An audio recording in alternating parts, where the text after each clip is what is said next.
नमस्कार, स्वागत है आपका हमारे चैनल पे। उस वक्त की बड़ी खबर आ रही है जम्मू कश्मीर से। जम्मू कश्मीर के श्रीनगर में सबसे बड़ी मस्जिद जामिया मस्जिद में देश विरोधी नारे लगाने वाले 13 आरोपियों को श्रीनगर की पुलिस ने किया है गिरफ्तार। इन 13 लोगों में से 2 हैं मुख्य आरोपी, जिसका नाम है बशारत नबी भट्ट और उमर मंजूर शेख। आपको बता दें कि ये जो कल नारेबाजी की गई थी देश के खिलाफ और भारत से आजादी चाहिए के जो नारे और आतंकवादियों के लिए जो नारे लगाए गए थे, इनके लिए कमान दी गई थी पाकिस्तान के आतंकी संगठनों की तरफ से। और ये भी खबरें आ रही हैं कि पुलिस इन 13 आरोपियों से अभी जांच कर रही है, पूछताछ कर रही है और पूछताछ के आधार पर अभी हो सकती है और भी गिरफ्तारी। जिन भी आरोपियों की गिरफ्तारी की गई है, इनके ऊपर पीएसए एक्ट के तहत कार्यवाही होना अभी बाकी है। श्रीनगर की पुलिस की तरफ से तमाम जगहों पे अभी छापेमारी की जा रही है और जितने भी लोगों की अभी पहचान हो सकी है, उन लोगों को गिरफ्तार कर लिया गया है श्रीनगर पुलिस की तरफ से। जिन लोगों ने कल देश विरोधी नारे लगाए थे,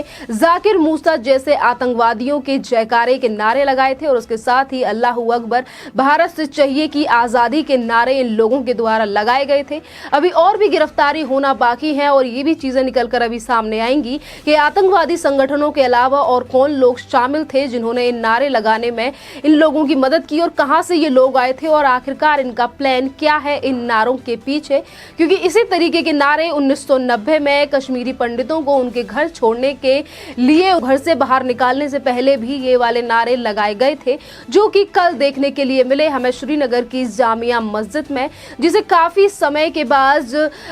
रमजान के महीने के लिए खोला गया था, दुआ के लिए खोला गया था, नमाज पढ़ने के लिए खोला गया था। और किस तरीके से रमजान के पहले शुक्रवार की नमाज के बाद देश विरोधी नारे लगाए गए कुछ लोगों की तरफ से। जो ज्यादातर लोग थे वो नारे लगा रहे थे, अल्लाहू अकबर कर रहे थे, भारत देश से आजादी चाहिए और तमाम नारे लगाए जा रहे थे। जाकिर मूसा जैसे आतंकवादियों के लिए नारे लगाए जा रहे थे। तो वहीं पत्थरबाजी भी की गई थी वहां पे सीआरपीएफ के जवानों के ऊपर और सीआरपीएफ के जवानों ने भी खदेड़ दिया था उन लोगों को कल जिन लोगों ने देश विरोधी नारे लगाए थे। आपको बता दें कि जिस तरीके से चीजें निकलकर सामने आ रही हैं श्रीनगर से कि कुछ लोग भारत से आजादी की बात कर रहे हैं, नारे लगा रहे हैं, यानी कि लाल सलाम, और इस्लामिक कट्टरपंथी किस तरीके से आज फिर से एक बार उसी मंजर को दोहराने का प्रयास कर रहे हैं जो कि 1990 में एक बार दोहरा चुके हैं। अब ये तमाम विषय बन चुका है जिसको लेकर अब लगातार सवाल दागे जा रहे हैं और लगातार लोगों की तरफ से कहा जा रहा है कि केंद्र सरकार ने को जल्दी से जल्दी एक्शन लेना चाहिए उन लोगों के ऊपर जो लोगों ने कल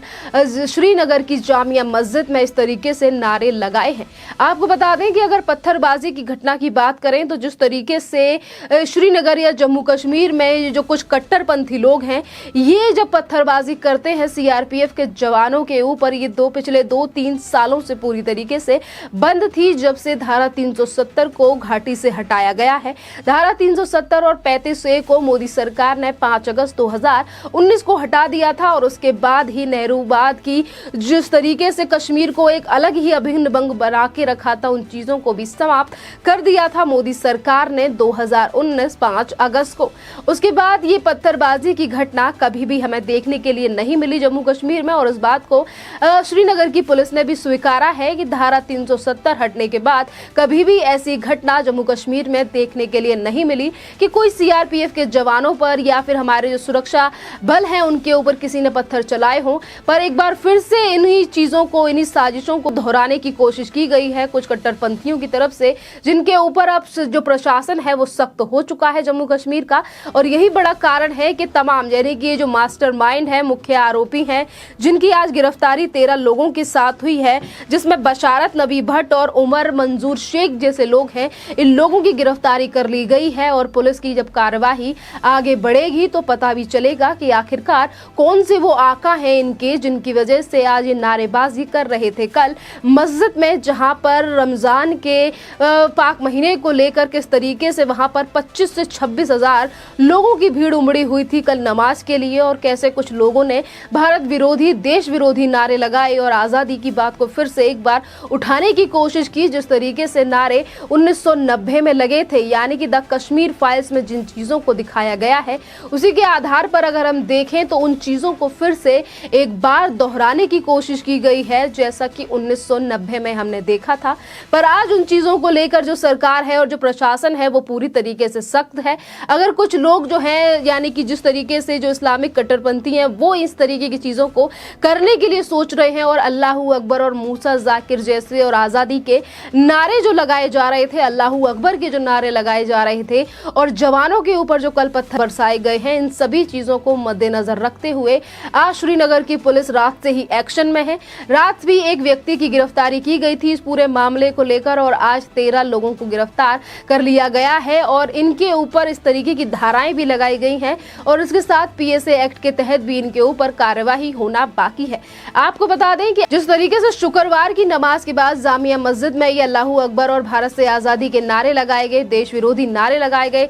जिस तरीके से कुछ लोगों ने इकट्ठा होकर इस तरीके की चीजों को अब फिर से एक बार उभारने की कोशिश की है। मोदी सरकार इस बार जम्मू कश्मीर में इस तरीके से आतंकवादी और या फिर इस तरीके से आतंकवादियों की जो बात है यानी कि एक तरफ पाकिस्तान के जो आतंकी संगठन है उनसे सलाह मशवरा करके और उनके साथ काम करने वाले इस तरीके से लोगों को या फिर उनका साथ देने वाले ऐसे सरगनाओं को अब इस बार मोदी सरकार जो है वो इन चीजों को लेकर सख्त है। और प्रशासन की बात करें तो प्रशासन इससे पहले भी ऐसे लोगों की गिरफ्तारी कर चुका है जिन लोगों ने, आपको बता दें कि इससे पहले इस तरीके से अभी कुछ दिन पहले सितंबर के महीने में भारत और पाकिस्तान का मैच हुआ था। मैच के समय पर भी जिन लोगों ने भारत के विरोध में नारे लगाए थे और पाकिस्तान के जयकारे के नारे लगाए थे उनके ऊपर भी जम्मू कश्मीर की पुलिस ने सख्त एक्शन लिया था और तमाम लोगों की गिरफ्तारी उस समय पर भी की गई थी। यानी कि जहां एक तरफ भारत जो है, भारत की तरफ से, मोदी सरकार की तरफ से तमाम कोशिशें की जा रही हैं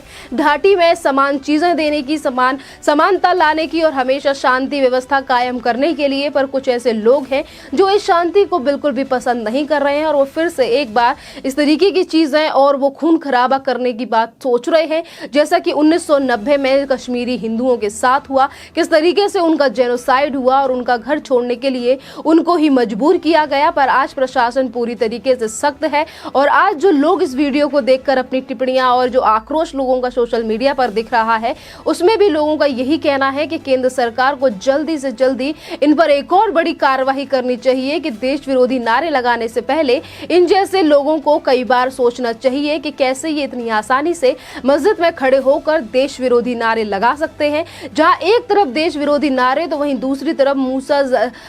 जाकिर मूसा जैसे आतंकवादी, यानी कि ऐसा आतंकवादी जिसे 2019 में भारतीय जवानों ने मुठभेड़ में मार गिराया था और आज पाकिस्तानी संगठन के कुछ जो आकाएं हैं उनको किस तरीके से जयकारे के नारे कल मस्जिद में लगाए गए थे, जिसको लेकर आज जनता का आक्रोश तमाम बार इस वीडियो को लेकर दिखाई दे रहा है। और आज जो गिरफ्तारी हुई है इसको लेकर भी यही कहा जा रहा है कि सख्त से सख्त धाराओं पर इन लोगों के ऊपर केस दर्ज होने चाहिए। पीएसए के साथ यूएपीए की धारा भी लगनी चाहिए इन लोगों के ऊपर जिन्होंने देश विरोधी नारे लगाए हैं और साथ ही आतंकवाद का जयकारे का नारा लगाया है। ये पहली बार नहीं है कि इस तरीके से लोगों ने आजादी के नारे लगाए हैं। इससे पहले 2016 में भी लग चुके हैं जेएनयू में आजादी के नारे और लाल सलाम, और किस तरीके से जो टुकड़े टुकड़े गैंग है वो फिर से एक बार एकजुट होकर बांटने की कोशिश कर रहा है देश को दो धड़ों में। और वही कोशिशें की जा रही हैं जैसा कि 1990 में कुछ लोगों ने किया था कश्मीरी हिंदुओं के साथ। पर आज सरकार है वो पूरी तरीके से इन चीजों को लेकर सख्त है और प्रशासन भी सख्त है और यही बड़ा कारण है कि कल हुई घटना में आज 13 गिरफ्तारी कर चुकी है श्रीनगर पुलिस और उन सभी लोगों को अब सलाखों के पीछे डालने की तैयारी हो रही है जो कि इन सब चीजों में लिप्त थे, जिन्होंने देश विरोधी नारे लगाए थे। और इसके साथ ही और भी बड़े आका, यानी कि ये जो दो मुख्य आरोपी हैं इनके ऊपर किसका हाथ है, पाकिस्तानी संगठनों के अलावा और कौन ऐसा व्यक्ति है, कौन ऐसा सरगना है जिन्होंने इन्हें ये राय दी, जिन्होंने इन्हें बताया कि आप मस्जिद में जाइए और नमाज पढ़ने के बाद इस तरीके से देश विरोधी नारे लगाइए। इन सभी चीजों की जानकारी जानने के लिए अब श्रीनगर की पुलिस जुटी हुई है।